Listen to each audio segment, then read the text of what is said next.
Hello বন্ধুরা, তোমরা সবাই কেমন আছো? আমি খুব ভালো আছি। শ্যাম্পু করে উঠলাম, চুলটা ছাড়াতে পারিনি। এখনই জ্যোতির্ময়ী গল্প ইউটিউবে লাইভ করতে বসবো 12টা থেকে 1টা, তাই তোমাদের সামনে চলে আসবো একটা ছোট্ট গল্প নিয়ে। দেখাচ্ছি আমার কত যত্ন, সত্যি তাই দেখানোর জন্য আসলাম। দেখো গিলি গিলি গিলি ফু, এই দেখো কী নিয়ে আসলাম। এই যে ডিমটা সিদ্ধ করে ডিমটা নিজে নিজে সিদ্ধ করে দিয়েছে এবং হাসবেন্ড সিদ্ধ করে দিয়ে আমাকে বলছে খেয়ে নাও, ডিমটা খেয়ে নাও। কখন থেকে বলছে, আমি যে দাঁড়াও খাবো, তো আমি একটু স্নান করে উঠিনি, বন্ধুদের সামনে ভিডিওটা দেবো, তারপরে খাবো। দাঁড়াও দরজাটা দিয়ে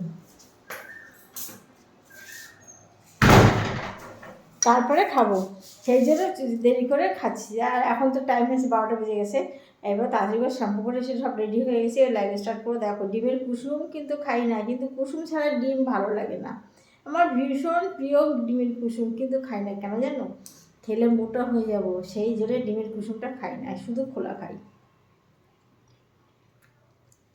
দেখো ওই ডিমের খোলাটা পুরো খাবো, আর কুসুমটা রেখে দেবো। কুসুমটা বাইরে কুকুরকে দিয়ে দেবো, আমার কুকুর আছে পোষ্যগুলো কতগুলো, তাকে দিয়ে দেবো। তোমরা কে কে খেতে ভালোবাসো ডিমের খোলা?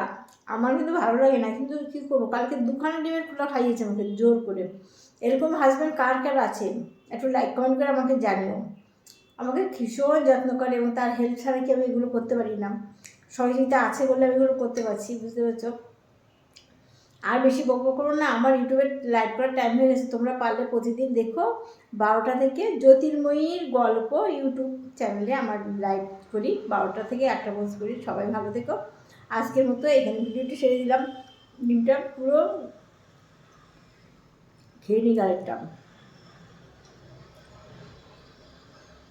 আমার গালটা কত বড় দেখা যাক।